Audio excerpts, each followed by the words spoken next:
And we are live. Good morning, everybody out in Facebook and YouTube land. It's Merritt here with Master of One Coaching, and I have a very special guest today, my friend and colleague for many years now, Yes. Ali. It's so nice to have you here. Thank you so much for coming today. I really appreciate you being here. It's a pleasure. There's a pandemic going on, and it's There it is. so strange. Like I just said to you, preparing for this, I've been thinking that we're going to be in a coffee shop, and that's how I'm trying to, figure it out. I got onto the Zoom game late. If you do it properly, it's very efficient. I feel very comfortable speaking with you, and the conversations I've had with other people. I've become even more productive, which seems cool, Isn't that interesting? It's so interesting, right? Yeah, it happens to a lot of people, I think. Yeah. So, and we have Amy on. Hello, Amy. Nice to see you. Thanks for joining us today. Hello. And so I guess I want to start with, for people who don't know you, which doesn't seem to me like very many people don't know you. No one knows me. No one knows me. Who knows anyone, right? Yeah. But so for people who don't know you or haven't seen you in a while, tell us a little bit about your story and how you got to where you are right now. All right, definitely. I got here because I listened to you. I listened to my parents, and I listened to people that care about me. I'm a listener. A friend of mine, I was going to say a mentee, but a friend of mine, Amir J. Barksdale, my brother, mentioned earlier today when we were speaking that, what is it? Is it you or what is it? And he said, you just pay attention. It's 80% you pay attention. Mm-hmm. I pay attention. I can't even say to what matters. I just pay close detail. I love intricacies. And I have to say that paying close attention to my parents growing up helped put me to where I'm in today as a 32-year-old. So where did I start? Who am I? What's my story? I'm Ali T. Muhammad. I was born Tawfiq Ali Muhammad. Tawfiq means a gift from God. Ali means one who will excel. And Muhammad means praiseworthy. My parents, Imam Dr. Salahuddin Mustafa Muhammad and Sister Fonda Kit Muhammad are my parents. They are amazing, remarkable people. You don't get to choose what family you're born into. And I've learned through listening and paying attention to what others deal with that the reason why I'm privileged and the reason why I'm blessed is based off of them, period. I was born in Horton Hospital in Orange County in Middletown, New York. I lived there until I was about 6 years old. And I moved to Newburgh, New York with my family across from the masjid that my parents did a lot of community work out of. They're moving closer to work. Again, something else I've learned, we'll talk later about. There's theories out there in practical sense that it makes sense to live closer to where you work. Economically, for your family, humanely, emotionally, all those things. And so that's what was happening. And where we moved to was staff housing. My father worked for the correctional facility, downstate correctional facility, and Fishkill correctional facility. My mother worked for Round Belt Middle School, English teacher, one road. And so as I often say, growing up, there was a slim line, right? That demarcation line. It was not much that separated the school to prison pipeline for me in multiple levels and layers. For my family, again, things I'll learn later. So just as a kid, I'm thinking, oh, wow, we have all this land. It looks like the Lion King. It looks like the safari in Lion King because in our backyard was the prison, but in our front yard was undeveloped land. There was no Beacon High School there. It was just a bunch of land that was tended by people and playing around there with these big, like weeds or what, I guess it was the hay that they would bound up and they would sell production, right? And so I was seeing all this stuff when I was younger, not knowing what it was. I just thought that I lived in a magical place. The superintendent had his own castle, and it was on taxpayers' dollars. He didn't really live there. And multiple superintendents, there was one that lived there. And we would go play up there, and there was a little pond that would freeze when we were younger, and we would play pretend ice skating. Not that I actually knew what that actually was. And so I grew up in Beacon, and I had a really healthy, loving childhood. The youngest son of my parents, I often was able to see what they were doing within the community, whether it was Sister Clara Muhammad School in the city of Newburgh, whether it was building the Islamic Community Center and being the 3-year-old sleeping on the musalla floor and half, low-key paying attention, half-key not. They always tell me I was called the diaper baby, which I don't understand exactly, but I'm assuming it's because I needed to learn. I was potty training while they were building a mosque. You just started walking around in diapers. Can you imagine like having to deal with that, right? You know, and I needed to talk to my father more about those stories. So growing up in Beacon, I went to Beacon High School. I'm sorry, I went to Glenham Elementary School. I went to Rombell Middle School. I went to Beacon High School. You know, I went through so many different transformations. I learned so much about myself and others. And I participated. I was very active, from either cleaning up and helping my teachers later, because it's what I was taught, to being extremely rebellious and oppositionally defiant when I didn't think something was right or just, because I didn't think so, which I've learned throughout my maturation. It's not so much about what I think, and it is about what's right. And so learning that and understanding that, and the devil's in the details, the angels in the intricacy. Mm-hmm. So pay attention to those things. And I started to fall in love with that. And going through high school, playing football and sports, and being the kid that was cool with the popular kids, but different, right? My parents taught me that I was Muslim first. And that resonated with me, and it made a lot of sense. I was other, and I am Black. And we spoke about our faith, and it was so important. And as I've grown and I'm still practicing Muslim. I believe in my faith, and I love my spirituality. I've grown so much through all this, where I realized we're humans first and foremost. We're run race, and all this, the upbringing that I had, I realized was very different. And went to college at Dutchess. My parents said they're not going to contribute to me not doing my best. Mm-hmm. Based off of actions of others, my brothers, myself, you know, evidence. And I just said, all right, whatever, I'll do all right. Didn't do all right at Dutchess. They said they stuck to their word. They stuck to what they said they were going to do. Thank you for that. I used to say they handicapped me. Why are you handicapping me? Why are you handicapping me, right? Can you imagine? That's called integrity right there. Right? That's called integrity. Integrity. And so as they handicapped me, and actually truly took away the handicap, I decided long ago that I'll never step in anyone's shadow. And I went and I was like, my parents, sorry. My parents. Whitney for us. That's awesome. You're the first person to make a Whitney reference on my It's just it, right? This is what I was taught. So if I'm awesome. And I went off, I say now I ran away to college. I ran away from home. And I went to Johnson & Wales, and I went to community college there. And then I went to Johnson & Wales for a few months, and I survived. I thrived to a certain extent, and I didn't do well academically. I did do well socially, and I learned a lot. I learned a lot, and that forced me to drop out of college. And I came home, and I decided, you know, Ali, you need to stop drinking, which I was doing because I like to, even though it was against my religion. So I stopped drinking when I was 21, not because of my religion, but because I wanted to be more. Mm-hmm. And I felt like an alcoholic, to be honest. Mm-hmm. We don't talk about that. People don't talk about the abuse of alcohol as youngsters and how that is alcoholism. We just view it as social, how it affects our brains and things like that. And so it's pretty about, 10 years sober over that now. And again, I don't talk about this because I don't want to. And I said it now and I slipped up. But the point is, I think it's beautiful. It's beautiful to talk about it. So many people need to hear this thing, right? And the strength that's coming from this. So it's awesome. It's real, right? And I came home and I stopped, and I needed to become a productive member of my society. That's what I felt. I wasn't going to be in school, so I needed to stay productive. And so I started writing poetry. And I started working on a book called The Elaborations of Love and expressing myself in different ways. And I coached football. I coached Pop Warner football and got involved in the community because I didn't want my brain to go to mush. This is the most important muscle that we have in our bodies. This is the most important, or the largest organ, our skin, and it's important what we put on that, the clothing. In our brain, what do we feed ourselves? Digest and ingest. And so I did a good job, a hell of a job giving back to my community and stayed focused and humble. And my dream when I was a kid was always to get involved. I wanted to lift my station.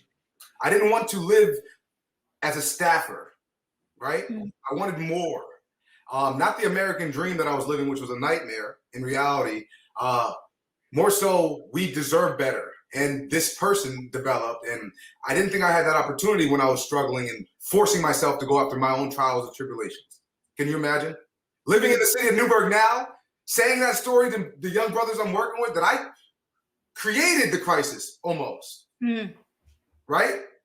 It was necessary for me, but don't do that. These young people are living through this Yeah. every single day, Yeah. right? And so the difference is, as people, as human beings that we have, whether they look like me or not. And so I started to learn more, and I ran for office. I lost, yada yada yada. The politics. Hang on, before you did that, you ran for office and won. So let's not.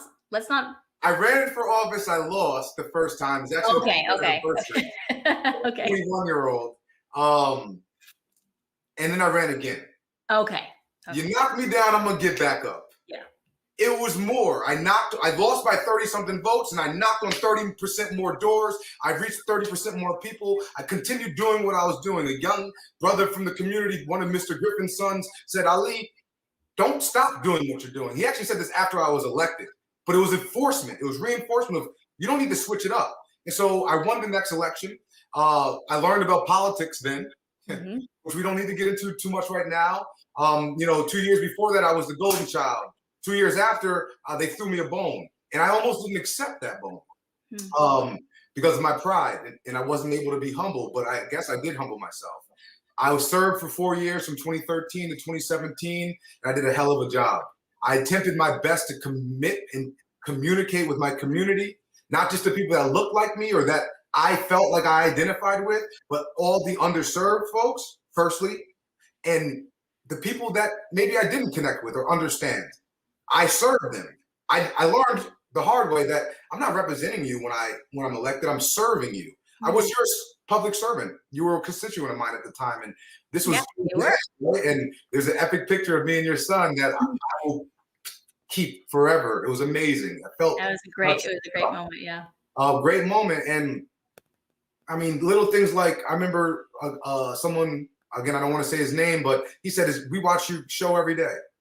And you might not be our favorite character because we like somebody else, but we really pay attention to you. And the fact that you put your cell phone out there, the fact that you show up and you hold your account accountable, you make it accessible. You make government accessible for folks, which I learned that it's not so easy to understand these things. Yeah. Even if I am a layperson, I would post the agenda every single week for years. Doing my best. And I guess the thing that I love most is that I'm on public record. I have a voting record. I know what I stood for. I saw how things were operated. And I don't really talk about it because I'm a firm believer that we live in the present. I might not portray that because I'm an artist. And there's a science to a lot of this also. Present. The past and the future don't technically exist. In my opinion, from my perspective, from my understanding, right? What I believe, that winning and losing are figments of the imagination. You may have heard good things about me. You may have heard negative things about me. You most likely have not heard that from someone who knows me or has worked with me. It's hearsay. If you choose to believe those things, regardless if it's positive or negative, that's what you choose to believe based off of what you choose to see and want to accept. And for me, that has kept me very humble. Because it's about doing the work. And I did that, and I got caught up in some politics because there's a difference between politics, right? There's a difference between public service, and there's a difference between governing. And I've learned these things. I'm learning these things. And I'm adept in certain areas. And it's beautiful because my father taught me that human service is the best service that you can get into, son. That's what he said to me, not for everybody else. And these young brothers and sisters in Newburgh and that I've been working with throughout the Hudson Valley this past year have reinvigorated me and revitalized me. They reminded me that it's not about your personality. They reminded me because they believed that I was getting disgusted with people as if that was, as if I expected something from them. And it's like, no, I don't expect things. I'm disgusted by their actions and decisions and lack thereof, right? The silence of your friends. I've been dealing with that for a long time. And then I heard them say it's about the personality and willingness. Do they have the personality and willingness to step up, stand up, and show out, right? Does LeBron James, I'll say his name, have the personality and willingness to boycott the entire season, to shut it down, to stop? And I can say that Madden and EA Sports and all these people have done a lot more, but are you willing to stop doing what you're doing? And I learned that through them, and so that led to where I am today. And I left my job with the Dutchess County government in October, and it was when we were meeting in 2018 and 2019. Mm-hmm. You were really helping me with my transition and things I was dealing with, the gremlins, the things that I didn't think I was capable of, literally leadership. My dad's gonna be mad that I'm drinking out of my left hand. Muslims are supposed to drink out of your right. Oh. I do best. That's the way of the prophet. I do as best as I can. I'm left. I didn't know that. That's an interesting. I'd be interested to find out why that is. I'm ambidextrous because of that, probably. And so I just learned a lot, and I left that job because I couldn't stay in a position that wasn't serving myself and wasn't serving the people that I wanted to. Mm-hmm. This is not a shot or an attack at anyone. This was what I had to do. I could critique anyone, and I'm the toughest critic of myself. I hold mirrors in front of myself and others, and so I had to leave. If you're willing to build a $200 million jail that I supported at one time because we needed humane spaces for folks, I thought it was the right thing, and it was the wrong decision to make, right? And I've actively focused on making sure that we keep people off that track, right? Because I saw the mistake that I made, even a slight error, that became a major error in my head, a gremlin of mine. $200 million versus $1.5 million for youth service doesn't add up. And based off conversations, based off the public, based off of what's needed, we weren't creating that. And so I had to leave and focus on what I can do within the community. And that's a great transition that you just made there. So I know you are like bringing fire. Like there's just so much fire happening right here. It's just amazing.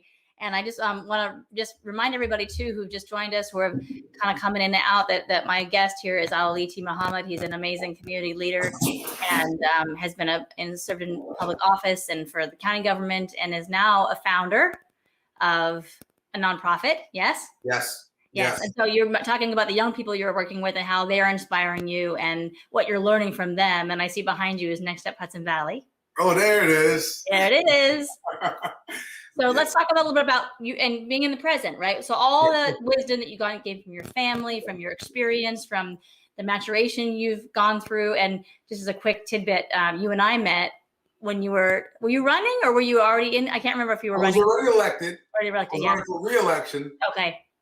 And I was feeling myself. I was feeling great. I was falling off a broken leg. You know what I mean? Like there's this classic picture of my brother Delexis pushing me in a wheelchair. And I just got this mean mug on because at this point, the local Democrats understood that I was not going to be controlled by anybody locally in a small level. No one really cares about how the sausage is made, and that's fine. I've come to grips with that. And my team was with me, my brothers, and I'm very critical and I critique others and myself, and I am working on my dragon tongue. I am. Well, and so the interesting thing about that, because you do have so much fire energy coming from, you're like, I have so much things to say and so much passion. And sometimes that can get us into trouble too, right? And I know you've experienced that too.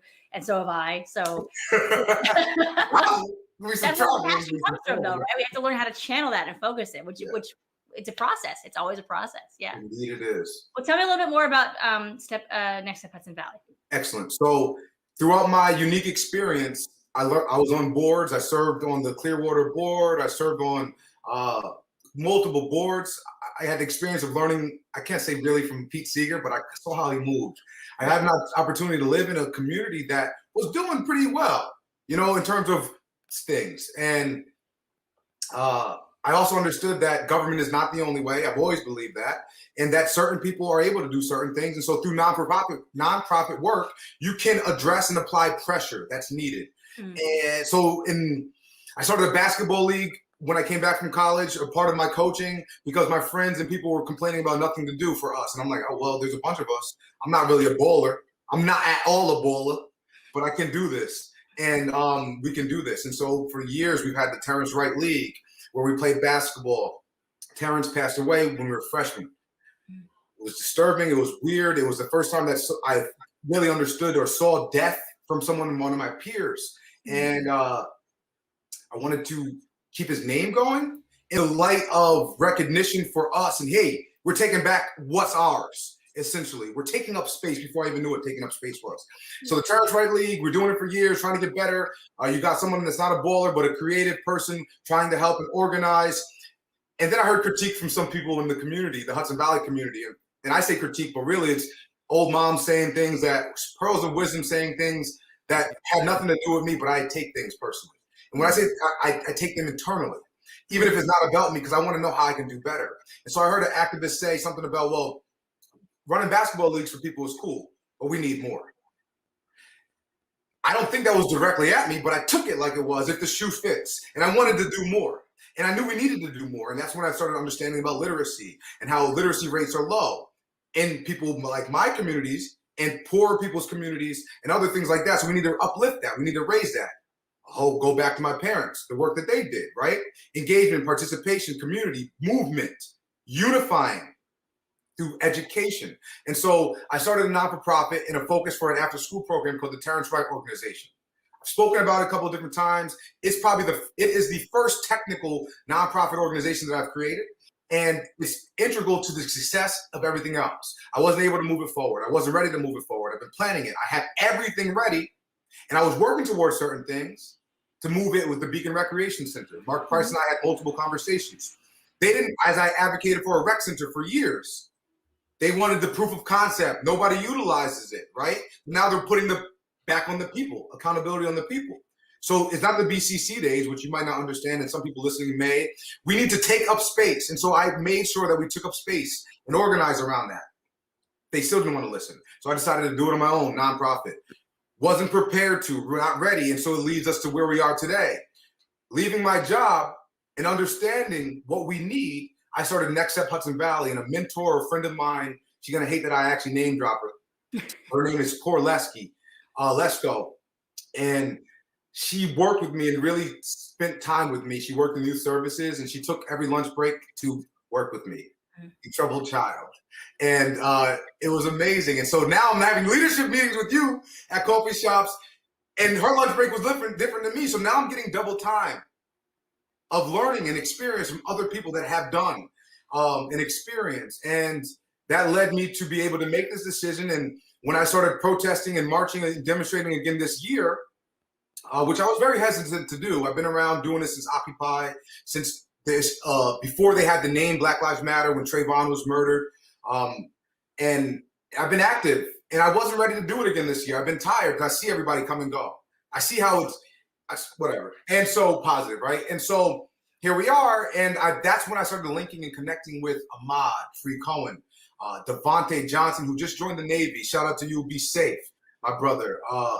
Amir J. Barksdale, Ruben Bowden, Brandon Thomas, and others. We became a core. We started uniting, like, oh, we're going to show up at these meetings, we're going to show up at these rallies, and we should do more. And I'm the wily, reluctant vet that just, it's coming back. Are you the old guy in the room now? Wait a minute. I'm like the second, third oldest guy. We're trying to get other people. How did that happen? I'm disgruntled and I'm angry. I'm not saying nothing. You need to speak. I don't got nothing to say. You know what I mean? It's like, and it's going and it's amplifying and uplifting their voices. And we really built this brotherhood, this camaraderie. Yes. And then it's like, all right, well, what's next? Everybody's looking for what's next. And so I decided to come up with something based off my experience of we're going to protest. We're going to mobilize. We're going to protest, organize, mobilize, and actualize. 4 phases. And then we decided that we're going to come up with a how-to guide and the Civics 845 guide. And I essentially said to the brothers, and it started out with 5 other brothers, what do you want and how can we achieve this? And let's do it. And then it went to what are we going to call ourselves? We don't need to organize, but people will ask who we are because we're hitting each other up. We're showing up for each other. We're continuing to show up for each other. And we did. And then I focused on Next Step Hudson Valley as a way to show what's next. And we focus on human rights. We focus on education, equitable education. We focus on elections. And we focus on urban regeneration. What I believe are very key components, pillars, as we have a foundation, right? Terrence Wright Organization, our Human Union, which started before all this, is Mutual Aid, which my friend Michael Tao from New York City put me onto. I didn't know what Human Union, I'm in my own, I don't got blinders like this, but I'm out here. You know what I mean? And I need to stay focused. And I started doing more research. And this is exactly what we do. Whatever you want to call it, whatever label you want, give back to others because humans need support. And we started doing that. And I incorporated as one conglomerate. Next Step Hudson Valley. Melanin Unchained is a 501c3 focused on the community in the city of Newburgh. We're hyper-focused on the city of Newburgh and our neighbors' needs. We're focused on a wellness assessment. We're cleaning up. We're doing clothing drives. We're doing the things that these young people in our group, now we have more young people of color, women in our group as we're forming, and we're creating this opportunity. And our issues overlap with other people's issues. Yeah, you bet. And so that's when now it makes more sense with Next Step Hudson Valley, where we can go to Wayanda and fight the environmental justice. We can pop out to Poughkeepsie or Beacon and focus on urban regeneration or activism and support others there, right?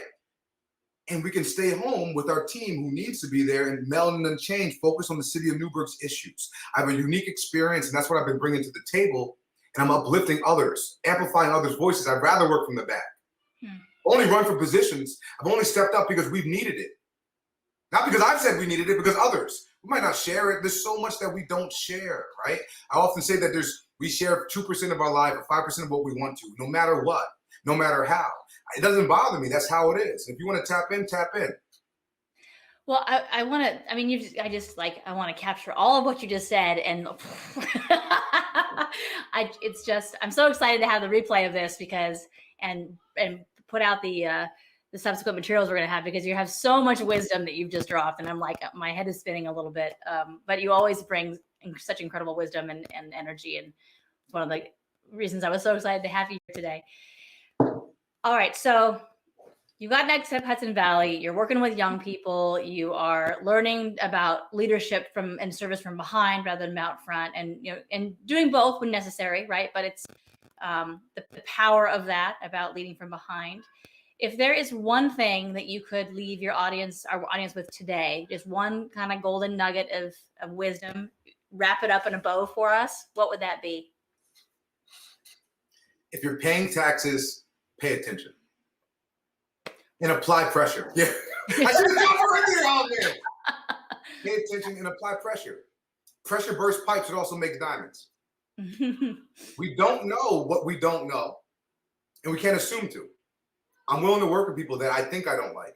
And quite often when I've done that, I've learned that we have many differences, and we share in those. And we should unite in our similarities and our differences. The only way to do that is through conversation, communication, movement, and unity. Yes, sir. Yes, sir. All right. So how can people get a hold of you? Where can they find you to do the work? In St. Louis? No, let me stop. I'll take myself. Shout out to Nelly, though. I like the country. Oh, look at you. You're so prepared. I'm getting there. I'm learning from the young bros. Okay, so that's Next Step HV, Melanin Unchained, and standwithali@gmail.com with your email. Yes. So, and those are on all the social channels, or I know you're on Instagram. Essentially, for all social media channels, honestly, the best thing you could do to me is just reach out. I'm very accessible. I've learned to set boundaries because I was accused of being too accessible once. I was working at Quint. Never, doesn't even matter. And these gremlins, right? These gremlins that live in your head. It's like, I gotta show. Oh, my smile. They think I'm too nice, and all these things that we have to deal with, and then learning and understanding that others have those same inadequacies and insecurities. Essentially, I guess I am insecure.